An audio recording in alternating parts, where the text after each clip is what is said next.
In a dimly lit hospital room, the faint hum of machines filled the silence.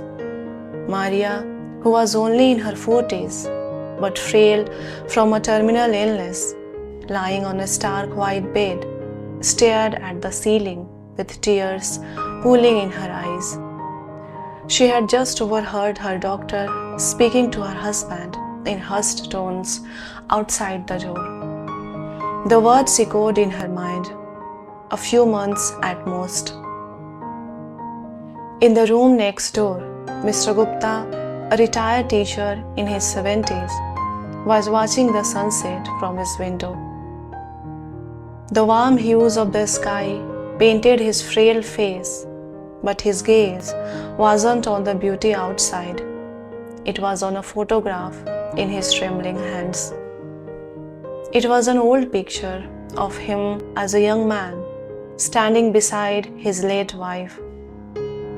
He whispered softly, almost to himself, "I wish I had loved her more openly, told her more often how much she meant to me." A nurse entered Maria's room, breaking the stillness. Maria wiped her tears quickly, trying to muster a smile. She asked the nurse, "Is it selfish to want just one more year? One more season of rain? One more chance to hold my son's hand as he walks to the school?" The nurse, unable to hide her emotion, shook her head. "Not selfish, Maria. It's human." Later that evening, Mr. Gupta and Maria found themselves in the same common area, where they often sat quietly together. This time, a group of young visitors from a nearby school had come to bring cheer to the patients. They sat around the two, curious about their stories. Mr. Gupta, sensing their eagerness, leaned forward and began, his voice steady but tinged with a quiet urgency. "Children, let me tell you something I wish I had learned earlier. Every breath we take is a gift, but we live as though we have an endless supply of them, wasting our days on things that don't matter. We chase what we can't keep and ignore what we already have." The room grew still as his words sank in.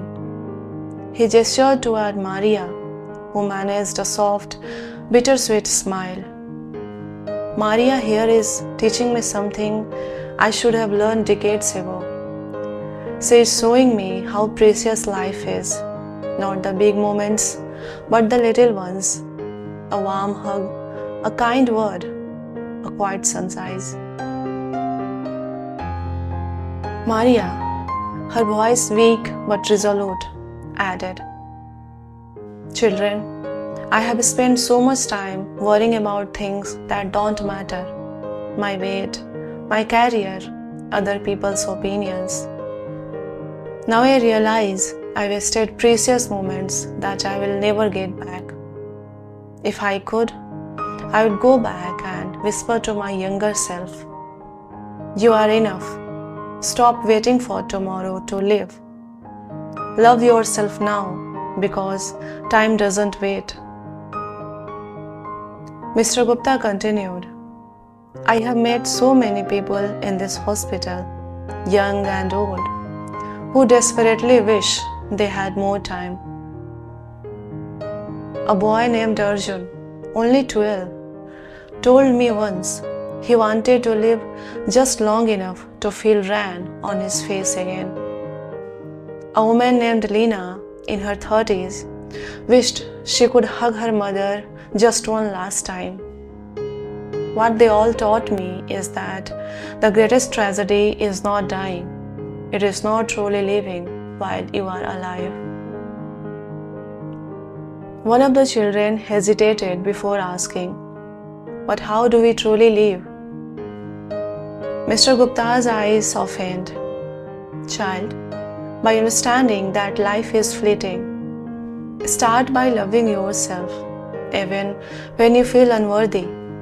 Accept your flaws because they are what make you human.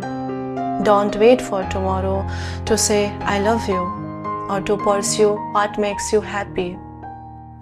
Be grateful for the breath you are taking right now because many would give everything for just one more.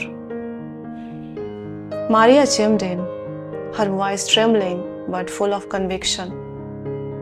Don't waste your time hating yourself or waiting for the perfect moment. It doesn't exist. You are alive right now. That's your miracle. Be kind to yourself. Love fiercely. Laugh loudly. And when life gets hard, remember that even in pain, being alive is a blessing. Mr. Gupta nodded, his voice steady. Children, we are all racing against a clock we can't see. Don't wait until it's too late to realize that being alive is the greatest blessing of all. The room fell silent, save for the rhythmic beeping of the machines. The children left that day with a profound understanding of life's fragility. Weeks later, one of them, Aisha, found herself standing at her balcony, watching the rain pour down. Instead of rushing to close the windows, she stepped out into the rain, feeling each drop on her skin. She smiled, recalling Maria's wish. Years later, Aisha would share Mr. Gupta and Maria's story with her own children, reminding them to live fully, love deeply, and always be grateful for the gift of life. You see, life is fragile, fleeting, and achingly beautiful. Each breath we take is a gift, precious and irreplaceable. Through the wisdom of Mr. Gupta and the heartfelt regrets of Maria, we are reminded that true living is not about waiting for perfect moments, but cherishing the ordinary ones we so often overlook.